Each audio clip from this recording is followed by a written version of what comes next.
What if I told you that one of the most famous monsters in all of literature, Frankenstein's creature, was born not from a mad scientist's dream but from a volcano that erupted on the other side of the planet?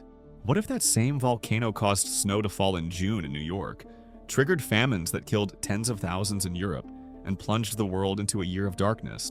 This isn't a disaster movie script. This is the true story of 1816, the year that summer never came. Our story begins in April 1815 on the small island of Sumbawa in what is now Indonesia. Mount Tambora, a volcano that had been silent for centuries, roared to life in the most violent eruption in recorded human history. The explosion was so colossal it was heard over 2,600 kilometers away. It ejected an estimated 150 cubic kilometers of ash, rock, and gas into the atmosphere, creating a vast, dark cloud that began to circle the globe. For the people living near the volcano, the devastation was immediate. But for the rest of the world, the real horror was just beginning. And it was arriving silently, invisibly, in the upper atmosphere. By 1816, this veil of volcanic ash had blocked out a significant portion of the sun's light and heat. The planet cooled.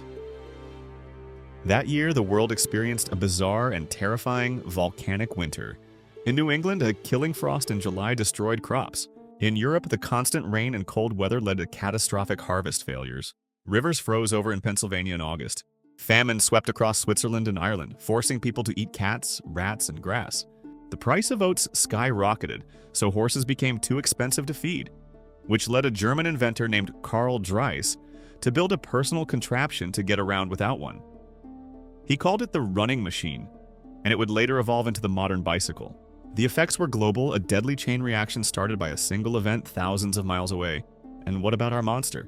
That same dreary, sunless summer, a group of young English writers were vacationing near Lake Geneva in Switzerland.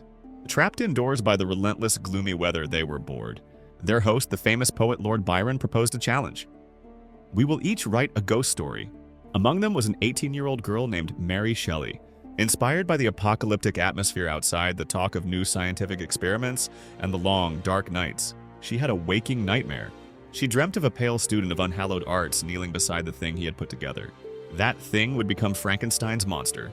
So, a volcanic eruption in Indonesia creates a global climate crisis, which leads to famine, which inspires the invention of the bicycle, and which traps a group of writers indoors, leading to the birth of one of literature's greatest monsters. It's a powerful reminder that our world is intricately connected in ways we can barely imagine. The flutter of a butterfly's wings, or in this case, the eruption of a volcano, can truly change everything.